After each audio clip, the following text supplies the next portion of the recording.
Hello दोस्तों, मैं अनुराग शुक्ला। आज आपको एक ऐसा मंत्र बताने जा रहा हूं जिससे किसी भी प्रश्न का स्वप्न में उत्तर अवश्य मिलता है। सबसे पहली बात तो मैं ये बताना चाह रहा हूं कि जिन लोगों का इन चीजों में विश्वास नहीं है वो ये वीडियो आगे बिल्कुल ना देखें। उनकी कोई आवश्यकता नहीं है वीडियो देखने की। जो लोग इन चीजों पे विश्वास करते हैं, मानते हैं, उन लोगों के लिए ये वीडियो है। तो भाइयों, चलिए आइए इस पे बात करते हैं। ये ऐसा मंत्र है जो अनुभव किया हुआ है। मैंने इसका स्वयं तो अनुभव नहीं किया है, लेकिन मेरे एक शिष्य ने किया है। काफी अच्छे अनुभव हुए हैं उनको और प्रश्नों का उत्तर भी उन्हें मिलता है। कौन है, कहाँ के हैं, ये बात हम यहाँ पे नहीं बताएंगे। बाकी अनुभव सिद्ध मंत्र है, इसमें कोई संशय नहीं है। इसके सिद्ध का विधान ये है कि आप किसी भी शुभ दिन, पंचांग या कैलेंडर में अक्सर सर्वार्थ सिद्ध मुहूर्त दिया रहता है। अगर हो सके तो आप अपने नाम का चंद्रमा भी विचार अवश्य कर लें, या कि कोई पंडित जी हो तो उनसे मंत्र सिद्धि का मुहूर्त पूछ ले अपने नाम से, अर्थात आपका चंद्रमा भी सही हो जिस दिन आप इसे प्रारंभ करें। इसका विधान ये है कि पहले तो आपको 11 दिन तक इसका 21 माला प्रतिदिन जप करना है और घी से दशांश अर्थात 2 माला से हवन करना है। हवन घी का होना है। और पूजन विधान प्रतिदिन का कैसा रहेगा, हमेशा ध्यान रखिए। कभी भी कोई भी मंत्र की साधना कीजिए तो पहले आपको तिलक लगाना है, हाथ में पवित्री धारण करना है। पवित्री ना हो तो सोने की अंगूठी भी पहन सकते हैं। और शिखा बंधन करना है।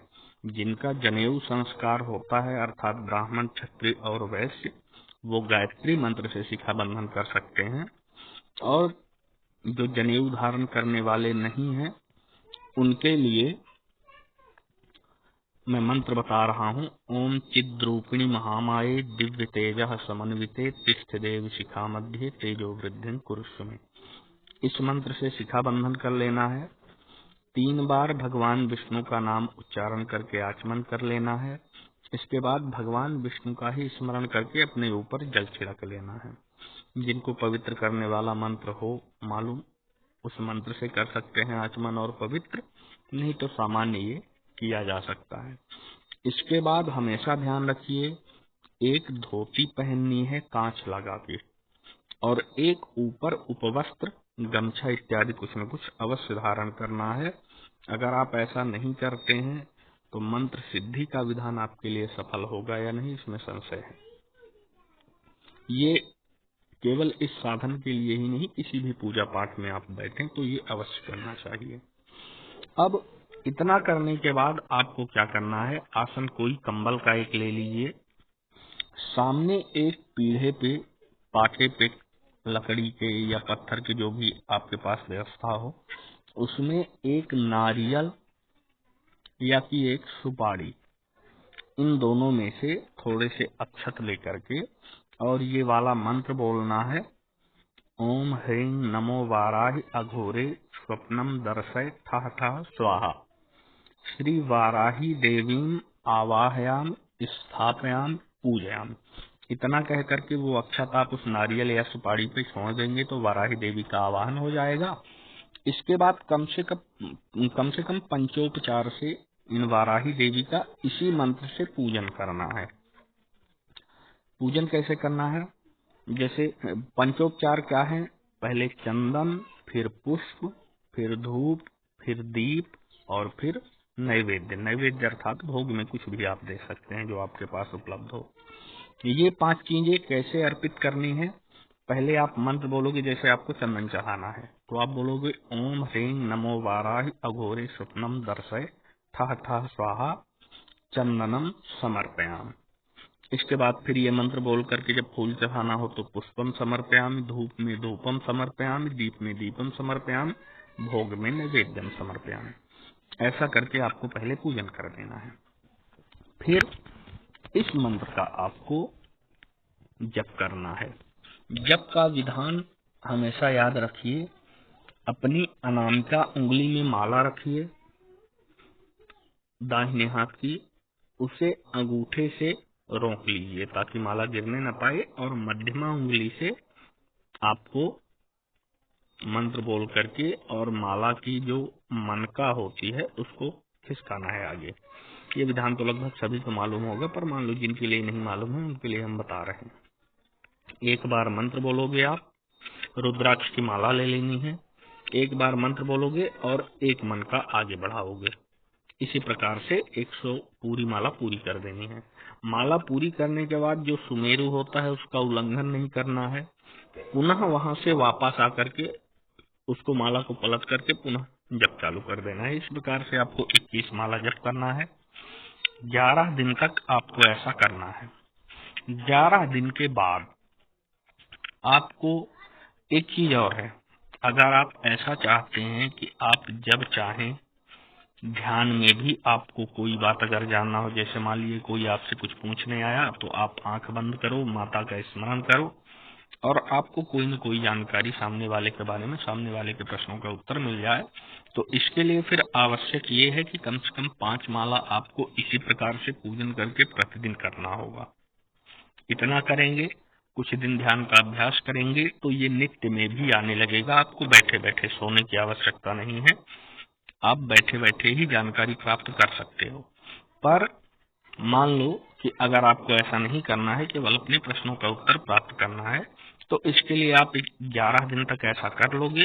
11 दिन के बाद फिर आप चाहो तो देवी का विसर्जन कर सकते हो, और अगर आपको नित्य में अपनाना है तो फिर आप विसर्जन मत कीजिए, पर हाँ नित्य पूजन और जप आवश्यक है। जब आप उनको अपने पास रखें नित्य, तो उनका पूजन और जप परम आवश्यक है। इसलिए जिसकी जैसी सुविधा हो, जैसा विचार हो, वो उस हिसाब से कर सकते हैं। अब होगा क्या कि हमें, जैसे मान लीजिए 11 दिन हमने मंत्र सिद्ध कर लिया 11 दिन में, अब इसके बाद हमें प्रयोग कैसे करना है। तो जैसे आपको किसी भी चीज का प्रश्न का उत्तर चाहिए, जैसे बहुत सारी चीजें होती हैं, किसकी क्या आवश्यकता है वो सब उनके हिसाब से होंगी, पर मैं उदाहरण के लिए बता रहा हूँ। एक भाई साहब अक्सर कमेंट में सट्टा का नंबर पूछते हैं, तो वो भी अगर वीडियो देखें तो वो भी सुन लें। तो क्या करना है कि आपको सोते समय अकेले सोना है, एकांत में। एकांत का मतलब ये है कि आपके साथ में और कोई दूसरा ना हो, जिस कमरे में आप सो तो अकेले ही रहो। बेहतर होगा कि आप कंबल बिछा लो और उसके ऊपर सो। अगर ये नहीं हो सकता है तो ठीक है, खाट पे ही, लेकिन अकेले सोना है। सोना आपको बाईं करवट है। सोने से पहले 108 बार इस मंत्र का जप करना है। आपका जो भी प्रश्न है वो मैया से निवेदन करना है कि मैया इस प्रश्न का उत्तर आप हमें दे दो। अक्सर संकेत रूप में उत्तर मिलता है।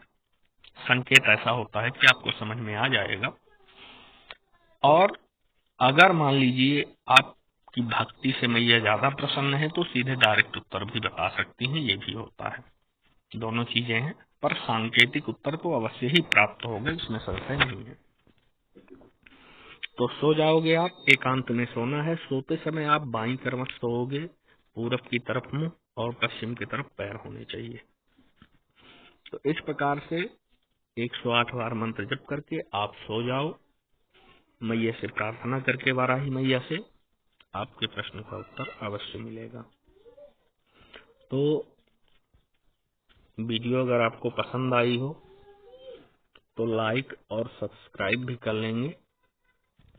दूसरी बात यह है कि जो भी साधना को करें तो हमेशा किसी न किसी सिद्ध गुरु की सानिध्य में करें।